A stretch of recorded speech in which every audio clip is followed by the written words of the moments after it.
Dok, saya rencana umroh nih tanggal 20, tapi biasanya saya mens di tanggal 18. Bisa nggak kalau saya diresepin obat penunda haid?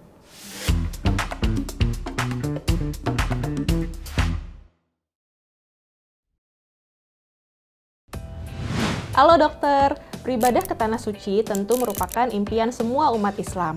Nah, salah satu hal yang dipersiapkan oleh pasien adalah menunda haid. Tapi, bagaimana kita dapat meresepkan obat penunda haid secara tepat supaya pasien kita bisa haji atau umroh dengan lancar?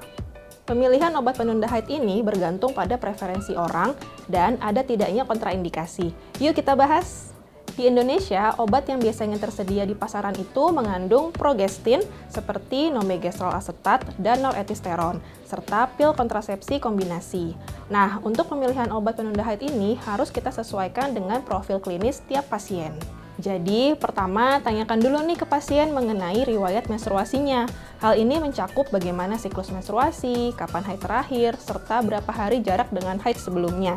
Selain itu, kita perlu tahu juga kontraindikasi dari obat-obat penunda haidnya. Yuk kita bahas obat-obat yang ada satu persatu. Yang pertama, pil kontrasepsi kombinasi atau sering disingkat PKK. Nah, ini biasanya mengandung etinyl estradiol dan progestin seperti levonorgestrel. PKK ini diminum sejak menstruasi selesai atau hari kelima menstruasi. Tapi bisa juga diminum mulai 14 hari sebelum perkiraan menstruasi yang akan datang dan lanjut sampai umroh selesai. Jadi contohnya ya, pasien kan biasa mens mulai tanggal 18 tuh. Nah, kalau dia mau pakai obat ini berarti dia sudah harus minum dari tanggal 4.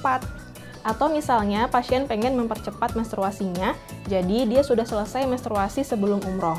Nah, dia bisa minum PKK ini antara hari ke-5 sampai hari ke-19 siklus menstruasi.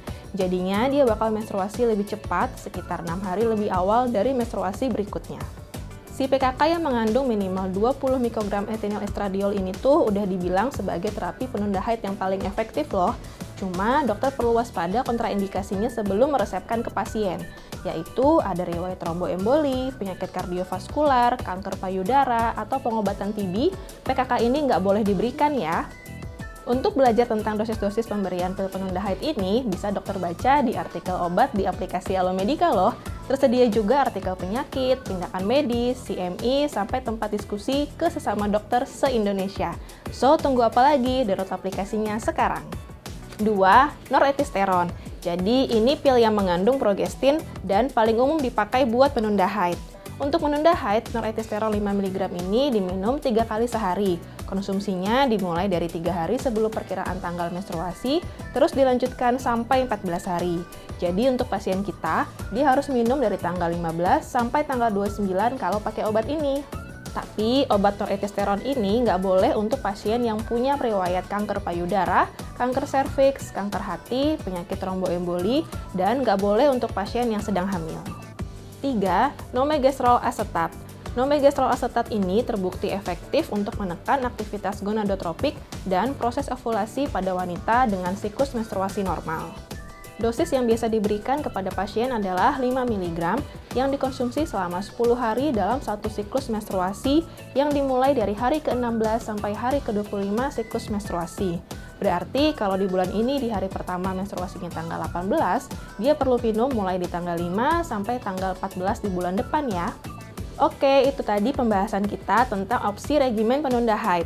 Jadi dokter perlu kasih tahu pasien ya bahwa menunda haid itu perlu perencanaan yang matang, nggak bisa terlalu mepet dengan tanggal pergi umrohnya. Soalnya kalau nggak, rencana menunda haidnya itu bisa gagal dan pasien malah jadi batal umroh loh. Jadi, pasien harus mulai merencanakan penundaan haidnya setidaknya 2 bulan sebelum akan pergi. Buat lengkapnya, dokter baca melalui link di description box di bawah. Jangan lupa untuk like dan share video ini ya, subscribe juga ke channel Alomedica, dan nyalakan lonceng notifikasi supaya selalu update sama video-video selanjutnya. Jadi dokter andal dalam genggaman, salam Alomedica.